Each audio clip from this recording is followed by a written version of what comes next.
अब role of lymphocytes. जब कोई माइक्रोब या कोई और इन्वायरमेंटल एंटीजन हमारे बॉडी में अंदर आते हैं तो ये क्या कर देते हैं, लिम्फोसाइट्स को एक्टिवेट करते हैं। लिम्फोसाइट में CD4 टी सेल्स है और बी सेल्स है। इनको टी लिम्फोसाइट्स और बी लिम्फोसाइट्स भी कहते हैं। इनका जो मेजर फंक्शन है ये हमारी एडाप्टिव इम्यूनिटी के मीडिएटर जैसे है। एडाप्टिव इम्यूनिटी मतलब हम लाइफ टाइम में हम किसी एंटीजन को एक्सपोज होते हैं तो ये डेवलप होती है। जब ये लिम्फोसाइट्स एक्टिवेट हो जाते हैं ये क्या कर देते हैं, ये हमारे जो इन्फ्लेमेटरी रिएक्शंस होते हैं उनको और एम्पलीफाई कर देते हैं, मतलब ज़्यादा इंटेंस बनाते हैं और प्रोपिगेट करते हैं, आगे ले जाते हैं सही, जिसकी वजह से जो इन्फ्लेमेटरी रिएक्शंस होती है वो बहुत ज़्यादा सेवियर बन जाती है और परसिस्टेंट मतलब लॉन्ग टर्म बन जाती है सही। इसकी एग्जाम्पल है ग्रेनुलोमेटस फॉर्म इन्फ्लेमेशन, जो कि आगे हम पढ़ेंगे। ये भी डिपेंड करता है लिम्फोसाइट्स के रिस्पॉन्स पर। इसके अलावा जो मैक्रोपेजेस होते हैं ये हमारे जो क्रोनिक इन्फ्लेमेशन थी इसमें डोमिनेंट पॉपुलेशन थी, ज़्यादा से ज़्यादा आती थी सही है।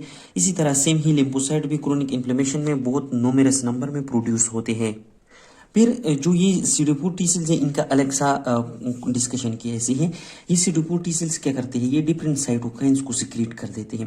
ये साइटोकाइंस क्या करते हैं, ये जो ऑलरेडी प्रोड्यूस इन्फ्लेमेशन होते हैं उसको एम्पलीफाई करते हैं। किस तरह, जब कोई माइक्रोब वगैरह हमारे बॉडी में आ जाता है सही, या कोई डेथ सेल हो उसकी रिकग्निशन होती है, डिफरेंट सेंसर सेल्स करते हैं ये सही, जिस तरह डेंड्रिटिक सेल्स या मास्ट सेल है वो क्या करते हैं, इंड्यूस करते हैं इन्फ्लेमेशन को। अब ये जो इन्फ्लेमेशन होते हैं जो CD4 सेल साइटोकाइन सिक्रेट करते हैं वो एम्पलीफाई करते हैं इस इन्फ्लेमेशन को सही है। अब इन CD4 सेल्स की 3 टाइप्स ऐसी है जो कि डिस्कस किया है। सबसे पहला जो टाइप है उसको कहते हैं TH1 सेल्स सही है, या TH1 लिम्फोसाइट्स। ये लिम्फोसाइट्स क्या करते हैं, ये इंटरफेरॉन गेमा के साइटोकाइन को रिलीज करते हैं। ये इंटरफेरॉन गेमा क्या करते हैं, ये classical pathway of macrophages activation को एक्टिवेट करता है, जो कि ऑलरेडी हमने पढ़ा है। फिर ये जाकर इस पाथवे के थ्रू एक्टिवेट होते हैं M1 मैक्रोपेजेस। जब M1 मैक्रोपेजेस एक्टिवेट होते हैं ये क्या करते हैं, किलिंग करते हैं माइक्रोब्स की, कौन कौन से की, बैक्टीरिया की, वायरस की, और इसके अलावा जो ऑटो इम्यून डिजीज में जिन टिश्यूज पर अटैक होते हैं उन टिश्यूज को भी ये क्या करते हैं, डेथ करते हैं। दूसरी नंबर पर है इंटरल्यूकिन 2 सॉरी TH2 सेल्स है। ये क्या करते हैं, ये इंटरल्यूकिन सीक्रेट करते हैं। इन इंटरल्यूकिन में 4, 5 और 13 होते हैं। जो 4, 5 होते हैं ये क्या करते हैं, ये अल्टरनेटिव पाथवे को एक्टिवेट करते हैं, जिसके थ्रू M1 मैक्रोपेजेस एक्टिवेट होते थे और ये रिपेयर प्रोसेस में इन्वॉल्व होती है जो डैमेज टिश्यूज होते थे। इसके अलावा जो इंटरल्यूकिन 5 सीक्रेट करते हैं ये क्या करते हैं, ये इन्वाइटेशन यानी कि रिक्रूटमेंट इन एक्टिवेशन ठीक है, किस चीज की, इसिनोफिल्स की, to the site of inflammation ये काम करते हैं। और ये जो होते हैं ये हमारे जो एलर्जिक रिएक्शंस होते हैं हेलमिंथ्स और पैरासाइट्स के अगेंस्ट ये फाइट करती है सही है हमारे बॉडी की डिफेंस सिस्टम में। इसके बाद आ जाते हैं TH17, इसको टी हेल्पर सेल्स भी बोलती है। ये क्या रिलीज करते हैं, ये इंटरल्यूकिन 17 को, कुछ और साइटोकाइंस को भी रिलीज करते हैं।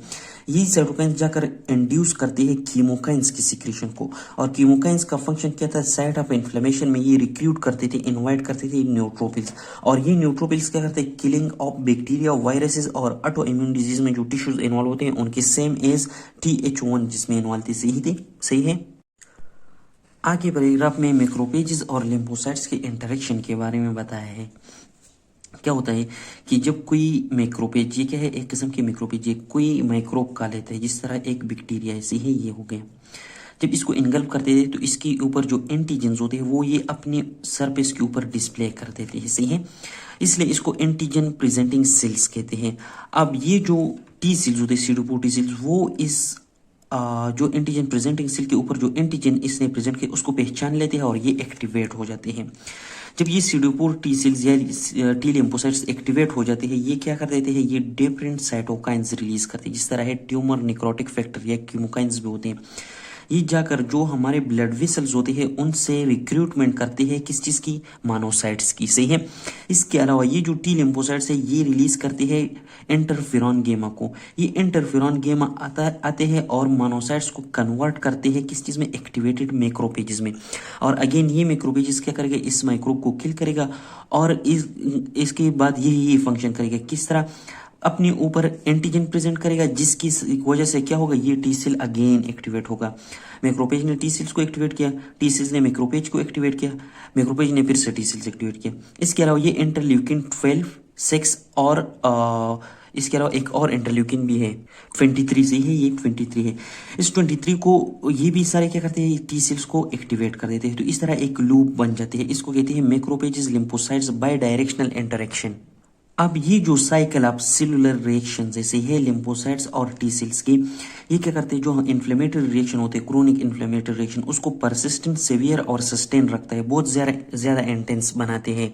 इसके अलावा जो क्रोनिक इन्फ्लेमेशन होते हैं वहाँ पर बी सेल्स और एंटीजन प्रोड्यूसिंग प्लाज्मा सेल्स होते हैं वो भी दिखाई देते हैं at the site of inflammation. सही है, ये जो antigen producing plasma antibody producing plasma cells होते हैं ये हर एक फॉरेन बॉडी के खिलाफ स्पेसिफिक होती है। सही है, और इसके अलावा जो ऑटो इम्यून डिजीज होते हैं उनमें सेल्फ एंटीजन प्रोड्यूस होते हैं, उनके खिलाफ भी ये स्पेसिफिकली प्रोड्यूस होती है। लेकिन इनका रोल क्रोनिक इन्फ्लेमेशन में क्या है ये अभी तक क्लियर नहीं है कंप्लीटली। सही है, इसके बाद जो साइट ऑफ क्रोनिक इन्फ्लेमेशन होते हैं वहाँ पर जो लिम्फोसाइट्स होते हैं, एंटीजन प्रेजेंटिंग सेल लाइक यहाँ पर मैक्रोफेजेस हो गई, और इसके अलावा प्लाज्मा सेल जो कि एंटीबॉडीज प्रोड्यूस करते हैं, ये एक जगह पर अकोमुलेट हो जाती है और एक क्लस्टर बनाते हैं। सही है, जो कि दिखाई देता है जिस तरह एक लिम्फॉइड स्ट्रक्चर हो, क्योंकि ये रिजेंबल करता है जिस तरह लिम्फ नोड के ऊपर क्या होते हैं, फॉलिकल्स होती है। सही है, और इसको कहते हैं टर्शियरी लिम्फॉइड ऑर्गन।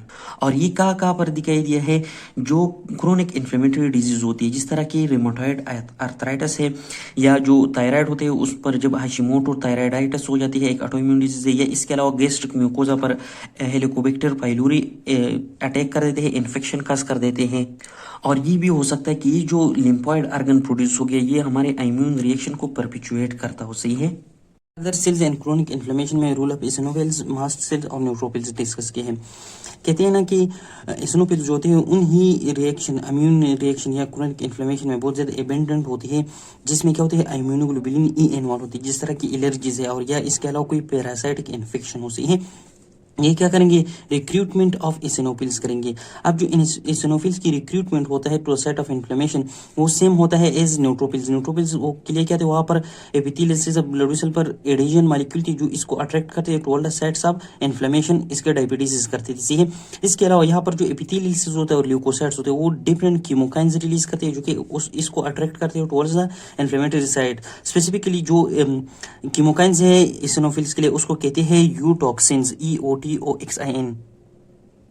अब ये जो पैरासिटिक इन्फेक्शन है जो भी है इसको किल करने के लिए ये क्या करेगा, अपने इसमें जो ग्रेन्यूल्स होते हैं जिसमें क्या होते हैं, डिफरेंट एंजाइम्स होते हैं, प्रोटीएजेस होते हैं, इसके अलावा मेजर बेसिक प्रोटीन होते हैं जो कि कैटायनिक होते हैं, पॉजिटिव चार्ज इसमें होते हैं, इसको रिलीज करते हैं। है ये अपने इस ग्रेन्यूल्स को तोड़ लेते हैं जिसकी वजह से ये चीज़ें रिलीज हो जाती हैं। ये क्या होते हैं, ये बहुत टॉक्सिक होते हैं पैरासाइट्स के लिए, इन पैरासाइट्स को किल करते हैं। लेकिन इसके अलावा जो एपिथेलियल सेल्स होते हैं वहाँ पर उनको भी डैमेज करते हैं। इसी वजह से हम ये कह सकते हैं कि जो ये इसिनोफिल्स क्रोनिक इन्फ्लेमेशन में इन्वॉल्व होते हैं ये पैरासिटिक इन्फेक्शन को कंट्रोल करते हैं, लेकिन साथ साथ ये हमारे हॉस्ट सेल्स को भी क्या नुकसान पहुंचाते हैं। अब मास्ट सेल जो होते हैं ये कनेक्टिव टिश्यू की होते हैं, लेकिन ये क्या क्रोनिक इन्फ्लेमेशन और एक्यूट इन्फ्लेमेशन दोनों में इन्वॉल्व होते हैं। सही है, इसकी ये जिन सेल से बनती है इसकी जो प्रिकर्सर सेल्स होते हैं वो बोन मेरो में होते हैं। सही है, जब कोई क्रोनिक इन्फ्लेमेशन एक्यूट इन्फ्लेमेशन हो ये बोन मेरो जो सेल्स होते हैं वहाँ से ये मास्ट सेल बन जाती है और जिस टिश्यूज में ये चले जाते हैं, मतलब जहाँ जिस टिश्यूज में इन्फेक्शन हो, इन्फ्लेमेशन हो, वहाँ पर ये रेजिडेंट ले लेते हैं, उस जगह के बन जाते हैं। सही है, अब इसकी सिमिलरिटी बेजोपिल्स के साथ भी है, लेकिन ये बेजोपिल से बनती भी नहीं है और उससे बहुत ज़्यादा इंपॉर्टेंट भी होती है। क्यों, इसकी सिग्निफिकेंस बेजोपिल से इसलिए ज़्यादा है क्योंकि बेजोपिल्स एक सर्कुलेटिंग सेल्स है और ये जो होते हैं ये वहाँ पर रेजिडेंस ले लेते हैं, तो अगर कोई इन्फेक्शन आ जाए तो ये पहले से वहाँ पर तैयार बैठा रहता है। अब मास्ट सेल्स और बेजोपिल्स दोनों के ऊपर रिसेप्टर होते हैं जिसको कहते हैं FC एप्सिलॉन R1 रिसेप्टर्स। ये क्या करते हैं, जो हमारे इम्यूनोग्लोबुलिन एंटीबॉडी है उसके FC पोर्शन, ये FC पोर्शन है और ये FAB पोर्शन है, इसके साथ इस तरह अटैच हो जाती है। ये दो एंटीबॉडीज यहाँ पर अटैच हो गई इस FC एप्सिलॉन R1 रिसेप्टर्स के साथ।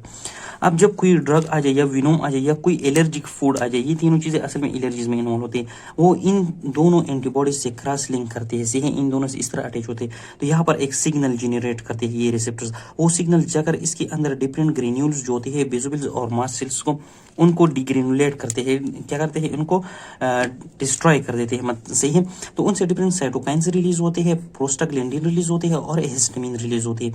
हिस्टामिन और प्रोस्टाग्लैंडिन डिफरेंट एलर्जिक रिएक्शन में इन्वॉल्व होते हैं और जो साइटोकाइंस होते हैं वो इन्फ्लेमेटरी रिएक्शन को और इंक्रीज और परसिस्टेंस बनाते हैं। अब न्यूट्रोफिल्स पर आ जाते हैं। तो सबसे पहली बात तो ये कि न्यूट्रोफिल्स जो है ये कैरेक्टरिस्टिक्स है एक्यूट इन्फ्लेमेशन के, वहाँ पर ये बहुत सबसे ज़्यादा और सबसे पहले आएंगे सी है। लेकिन अगर कोई ऐसा स्टिमुलस है जो बहुत ज़्यादा देर के लिए रहे, जिस तरह एक ऐसा माइक्रोब है जो एलिमिनेट जल्दी नहीं होता है और बॉडी में ज़्यादा देर के लिए रहता है, या बहुत ज़्यादा एक्टिवेशन हो जाए माइक्रोपेजेस की और टी सेल्स की, तो ये जो डिफरेंट मीडिएटर्स रिलीज करेंगे या साइटोकाइंस रिलीज करेंगे वो बहुत ज़्यादा न्यूट्रोफिल्स को एक्टिवेट करेंगे, न्यूट्रोफिल्स को इन्वाइट करेंगे सेटअप इन्फ्लेमेशन के लिए। जिस तरह ऑस्टियोमाइलाइटिस जो है ना, खून की इन्फेक्शियस डिजीज़ है, बैक्टीरियल इन्फेक्शन डिजीज़ है, उसमें ये इतने ज़्यादा न्यूट्रोफिल को साइड इन्फ्लेमेशन में ला लेते हैं, फिल्टर कर लेते हैं कि ये मंथ्स के लिए वहाँ पर रहते हैं, ये बहुत ज़्यादा हो जाते हैं। या इसके अलावा जो स्मोकिंग में लंग्स के टिश्यू को डैमेज होते हैं वहाँ पर भी बहुत ज़्यादा न्यूट्रोफिल्स की इन्वाइटेशन किए जाते हैं। इस तरह की कंडीशन को क्या कहते हैं? Acute on chronic inflammation.